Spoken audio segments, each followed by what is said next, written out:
During the Templar trials, members of the order described how initiates were required to perform bizarre sexual rites, bestowing obscene kisses on the bodies of senior members. Some mentioned a weird idol known as Baphomet. Today, certainly in Maryland, is a day of reckoning and a day of accounting. Maryland Attorney General Anthony Brown was referring to this 463-page report that documents, quote, the depraved and systemic failure of the Archdiocese to protect the children it was charged to keep safe. This is a full accounting. There are details of repeated, tortuous, terrorizing, depraved abuse. The investigation uncovered the extent of the power and authority the clergy used to exploit the trust of the children. They told their victims the abuse was God's will. Some threatened that the victim or the victim's family would go to hell if they told anyone. They attempted to normalize sexual behavior as roughhousing. According to the report, certain parishes had multiple abusers. St. Mark's in Catonsville had 11 child abusers living and working there from 1964 to 2004. 4 parishes had 6 abusers, including St. Michael Overley. The report cites a case where a sexually abused child came to a priest for counseling. His parents so trusting, they let him spend the night. The report says the priest raped him for 5 years. A distraught father of a young girl demanded a priest be removed. The priest confessed to an uncontrollable attraction to young girls and a yielding to temptation from time to time. The Archdiocese quietly got him into psychiatric treatment and reassigned him to desk work where he would not be exposed to temptation. It's not only churches, it is schools associated with the Archdiocese. So the institutions associated with the respective archdioceses are the target of our investigations. The report details the abuse by Father Maskell. At least 39 people reported being sexually abused by him. 9 girls described being given tea, soda, or wine, or even being hypnotized. 7 girls complained they were forced to have sex with Maskell and other men. The AG's report indicates that Maskell and Father Magnus worked as a team, abusing the girls at Archbishop Keogh High School. Many of the victims who were sexually abused by Maskell described Magnus as participating in and being present for the abuse. But for an insurmountable legal obstacle, we will do everything we can to bring those abusers and those who enabled them to justice. Thanks for watching our YouTube channel. Follow today's top stories and breaking news by downloading the NBC News app. Sharia law covers all areas of life, but the details of Sharia sexual law are especially shocking, even disgusting. But we'll talk about it openly here. You need to hear this. Al-Fadi, are you there at the moment? I am. Al-Fadi, can you read for me the highlighted section in yellow, please? Yes, it says, fourth, when a man has had sexual intercourse with a girl under the age of 9 years and has ruptured, I cannot see really the rest of the parts. Okay, then I'll read it. Okay, rupture the parts. Okay. It is unlawful of him to have further connection with her, but she is not released from her ties if connected with him by marriage or slavery. If no rupture has taken place, the prohibition is not incurred according to the most valid opinion. So the most valid opinion is the ijma, the consensus of the scholars. Now, do you know what this means, Al-Fadi? Well, I mean, certainly it's talking about, child, basically rape here. This is when a man has sexual intercourse with his prepubescent wife, right? If he destroys her private parts and rips her open so that from the bottom of her, then he should not have sex with her again. However, if he does do this with his prepubescent child wife and he does not destroy her this way medically, then he may continue to do so without issue. In Babylon, the Pharisees codified their oral traditions into the Babylonian Talmud, the written form of that oral tradition which Jesus so bitterly rebuked. The Talmud reveals how deep was Israel's apostasy. In her beginning, God gave the Hebrews the loftiest, the most upright literature and ethics the world has ever known. Yet when they turned their backs on him, they produced the Talmud, a work which has aptly been called a monument to human folly. The Talmud provides generous loopholes for adultery. It says the penalty for adultery does not include sex with a minor, the wife of a minor, or the wife of a heathen. The Talmud also encourages seduction of unwed adolescent girls called designated bondmaids. But it's important how such rapes are performed. With the designated bondmaid, one is guilty only in the case of natural connection, but not in the case of perverse connection. The Pharisees reasoned that rape in a perverted manner is outside the jurisdiction of the law. Normal rape, however, was punishable. In Babylon, sexual perversion of every kind had been a way of life for millenniums. The Pharisees were deeply influenced by such practices. In 3 of the major treatises of the Talmud are found extensive passages which give legal endorsement to seduce and marry 3-year-old baby girls. In fact, many of the greatest rabbis of the Talmud, including Simeon ben Yochai, upheld this privilege. So now let's talk about the Finders cult, which is linked to all these other things. So I'm just going to read this directly from Wikipedia. So here we go. The Finders were an international community with a cult founded in Washington, D.C. in the early 1970s by former U.S. States Air Force Master Sergeant Marion Petit. The Finders came to wider public attention when 2 members of the movement were arrested in Tallahassee, Florida in 1987 and charged with misdemeanor child abuse of the 6 children accompanying them. The 2 men having remained silent when, in a public park, the police inquired as to their identity and relationship to the children. The men were Douglas Ammerman and James Michael Hallwell, both described as well-dressed men in suits.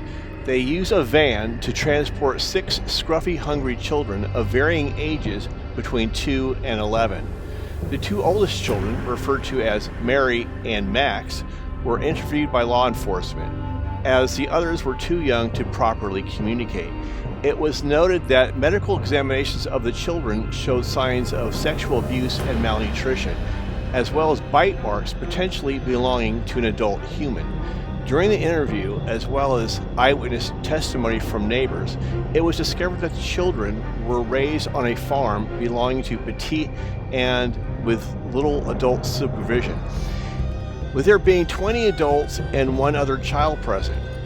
The younger children were observed to display behavior indicating they were not used to being in a house or using indoor plumbing, requesting to go outside to use a bathroom, or urinating in their pants, noted to lack underwear. Max had a poor concept of time. They explained that they were being weaned from their mothers and were rarely allowed inside the house, even sleeping outside. Neighbors observed that the children apparently lived in the farm's watermelon field. Mary described Ammerman and Hallwell as their quote-unquote teachers, teaching them to read and play games. One game involved disrobing a man wearing his clothes and going through his pockets for money. She later revised her statement and asserted that only jackets were involved. The 2 reported seeing female members of the cult naked and believed this to be another game as well. When questioning about bad touches, many denied sexual abuse but became very fidgety and wanted to end the interview. At another Finders farm in Virginia, agents recorded cages on the premises, with witnesses asserting that they were used to keep children. As of 2022, the full medical and psychological reports are not available for public viewing. According to U.S. District Court records in Washington, a confidential police source had previously told authorities that the Finders were a cult that conducted brainwashing techniques at a warehouse and a Glover Park duplex raided by law enforcement. This source told of being recruited by the Finders with promises of financial reward and sexual gratification, and of being invited by one member to explore Satanism with them. According to the documents, Police sources said some of the items seized shows pictures of children engaged in what appeared to be cult rituals. Officials of the U.S. Customs Service said that the material seized included photos showing children involved in bloodletting ceremonies of animals and one photograph of a child in chains. It was noted by a detective during the investigation that documents were discovered with detailed instructions about methods to obtain children for unspecified purposes, including the impregnation of female members of the community, purchasing, trading, and kidnapping. But neither the documents nor anyone else with knowledge of them could later be found. And I continue with the article from Wikipedia. Robert Gardner Terrell, who owned one of the raided properties, claimed, "We are rational people, not devil worshippers or child molesters, and anything we've done is based on the desire for the children to have the richest life they possibly could have." According to Terrell, the recovered photos of naked children were of Howell's own children, and the dead goats shown in the photos mentioned by the Customs Service were actually butchered, with the children being taught how to prepare them. The men were released 6 weeks later, with the state of Florida dropping all charges against them. The finders leader, Robert Terrell, publicly gathered with members at the Vietnam Memorial Park in Tallahassee to speak with members of the press and give the public an opportunity to meet the group personally in order to dispel the bad image bestowed on the group by law enforcement and the media. Federal authorities concluded that there were no evidence of criminal activity, with it being noted that, although more could have been done for the children, it was difficult to compile accurate information with what knowledge they did have of their lifestyle only being able to be judged subjectively. The authorities contacted the mothers of the children, who came to Tallahassee and retrieved them. Okay, so despite this resolution, quote unquote, the issue was brought to wider attention in 1993 when Henry T. Skip Clements, an officer in the private sector, consulting and a resident of Stuart, Florida, obtained a copy of the 1987 report, which stated that the Washington, D.C. Police Department investigation into the finders had been dropped as a quote-unquote CIA internal matter. Interesting, right? Clemens alleged that the Central Intelligence Agency had compelled the U.S. Customs Service to seize the investigation, supposedly because the commune was used as a front to train agents. Clements' alleged allegations drew the interest of two U.S. state Congress members, Tom Lewis and Charlie Rose, leading to an investigation by the Department of Justice into the finders and the 1987 investigation. CIA spokesman David Christian asserted that the charges were a misunderstanding stemming from a company by the name of Future Enterprise Incorporated being used to train agents, with one member of the finders working as a part-time accountant there. All right, so if you read between the lines, you know, the CIA stopped everything. And it all happened in Washington, D.C., and the Washington, D.C. Police Department stopped investigating. Okay? So you got to kind of figure out what's going on there. And by the way, there's other examples of our government being allegedly connected to all these things, right? You know, so I got to watch how I put this, but basically that means that it could be interpreted as allegedly people that are high up in our government or very powerful people are engaged in the very same exact acts with minors. I'm trying to find a polite way to put this. Now let's talk a little bit about Bohemian Grove. I was talking to Forging Thought about this a bit the other night. He lives really close to there, so he has insights that I don't have. So I could visit there. I'm not that far away, but still, I'm not. It's not like it's right next door or anything. But basically, with Bohemian Grove, we were talking about it a bit, and what Forging said. Oh, by the way, I'm super happy he was on the show the other night. He did a great job with the script. But from his perspective, what he was telling me is that like the people there is just basically a place for old men to go there and have homosexual relations there in the big trees and whatnot.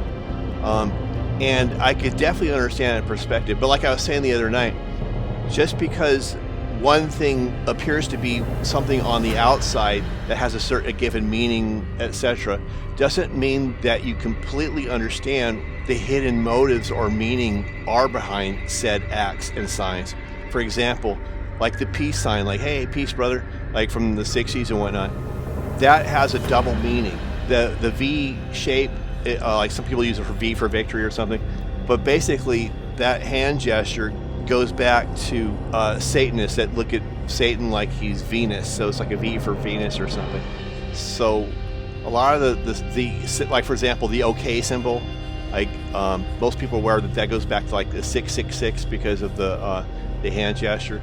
A lot of times what they show us and what we think they mean, like oh, that's just a movie or something, a lot of times it has a double meaning for them that if you're not in the club, you're not going to get.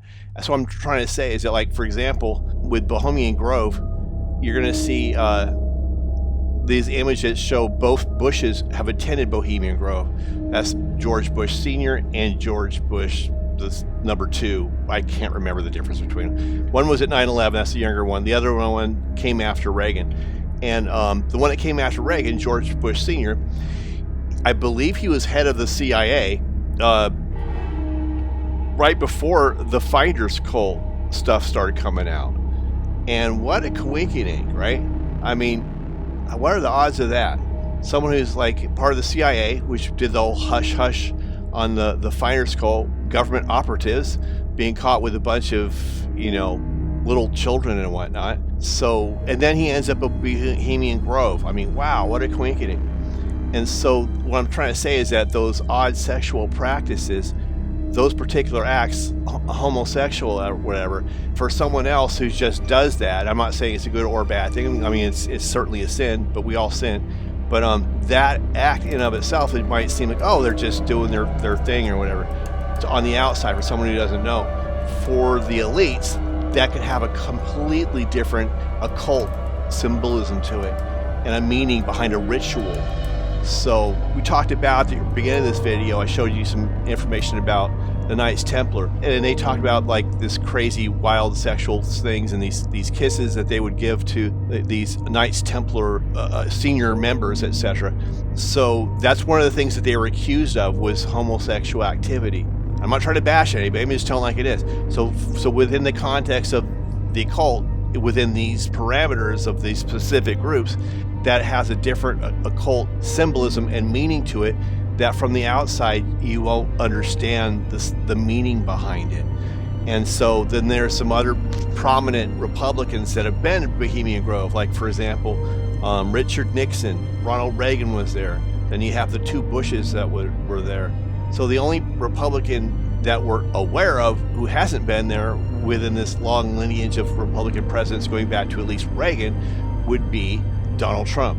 I don't know if he's been there or not to Bohemian Grove. But anyway, that's a sidebar. So let's move on with this video.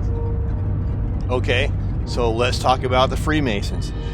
The Freemasons have their lineage, which basically goes back to the Knights Templar. So that shows a connection there.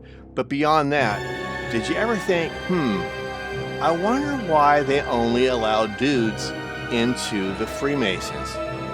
Isn't that kind of like, I don't know, a little kind of odd to you? Like that they only allow men in there, and then they separate women into like the Eastern Star thing. And so it may be superficial evidence, but still it's kind of like, that's a little, And then also when the Freemasons, sometimes they join the Shriners. We talked about that on the live stream. And then the Shriners, they have this weird connection to little kids' hospitals, just saying. So in any event, we talked about that. Now let's talk a little bit about Ben Franklin. Ben Franklin was a Freemason. Let's talk about him for a minute. So Ben Franklin was a Freemason, right? That's much been established. Ben Franklin was also found with the bones of little kids underneath his home. A bunch of little kids' bones were found underneath Ben Franklin's home. Now, a lot of times what they'll do in the media is try to sweep that clean and make excuses, like he was doing experiments, or I don't know what they'll say about it. And some people, like, about all this stuff, they're going to read, oh, really, the Talmud is not really a bad thing, or whatever. They didn't really say that, So take your pick. You do what you got to do. But, like, when you're listening to the evidence that tries to cover this stuff up, just ask yourself a question. Do you trust the news? Do you trust the media? Okay, who do you think runs the media? Who do you think runs the news? It's the same people. So, I don't know. Figure it out. In any event, allegedly, let's just use that word, allegedly, Ben Franklin was found with a bunch of, this part's not allegedly, but they definitely found the bones of little kids underneath, and adults, I think, too, underneath Ben Franklin's home. Wow, how'd that get there? So there's that. And he's a Freemason, right? And then if you go on from there, he was also a member of something called the Hellfire Club. And the Hellfire Club was basically this nefarious place where a bunch of sexual debauchery took place, orgies and whatnot. I'm sure all kinds of weird sex acts happened at the Hellfire Club. And so basically that was like kind of like a modern day P. Diddy thing, right? Or Jeffrey Epstein's island thing. So it kind of shows you how long this has been going on for. Are you starting to see the connections there where all this stuff is the same thing over and over and over again? So where it goes, so that's ties the Masons in, Ben Franklin and etc. acts that are sinful to God, and stuff done to children and other acts and whatnot. And so there's that theme that's running through all this stuff so far. So that's Ben Franklin, the Hellfire Club. Please look it up, research it, see for yourself, so you can see it's not, don't just take it from me. If I'm saying something, go research it, take a look. You'll see what I'm telling you, it has truth to it.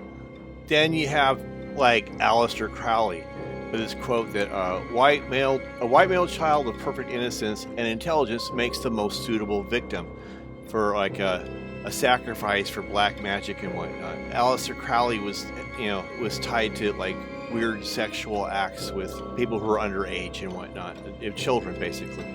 So, and that ties Alistair Crowley in, like, with the Golden Dawn, which goes back to Freemasonry, right? And his Order Orientis Templis, or I forget what it's called, but he had his own, eventually made his own offshoot of Freemasonry and the Golden Dawn, etc. So, I mean, all this stuff ties together, so you're going to see the same pattern over and over and over again. And everyone knows about Hollywood.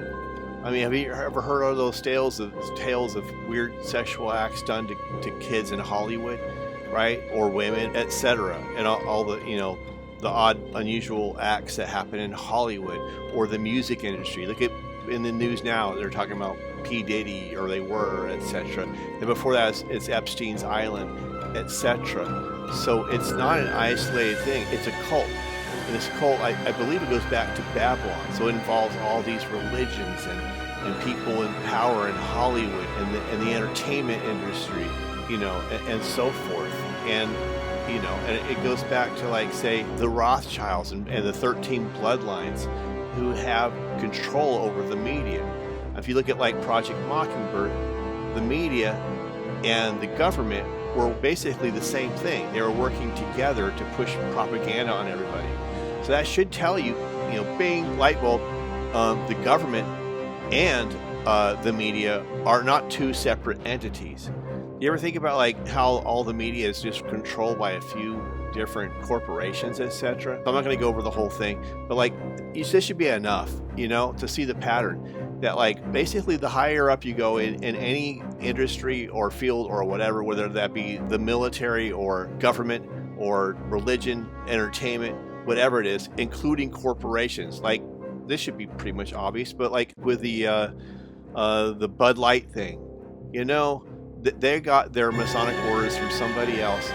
So there's a clip from, I believe it's Dogma. It's this pseudo-comedy Dogma, where I forget what their names are, but, like, the guys from Clerks. And in the movie, they show where they enter a corporate boardroom, and these fallen angels, they go into this corporate boardroom, and they end up, like, basically, annihilating like 90% of the people in the boardroom, and whispering in their ear all the atrocious acts that they have done, with the insinuation that they've done things to their own children, which a lot of these people end up doing, you know. So if you see the movie Dogma, look at that scene where they go into the boardroom, and that's basically tells you all you need to know about corporations, etc. So basically that's it. I mean, that I'm just laying it out to try and show you the pattern.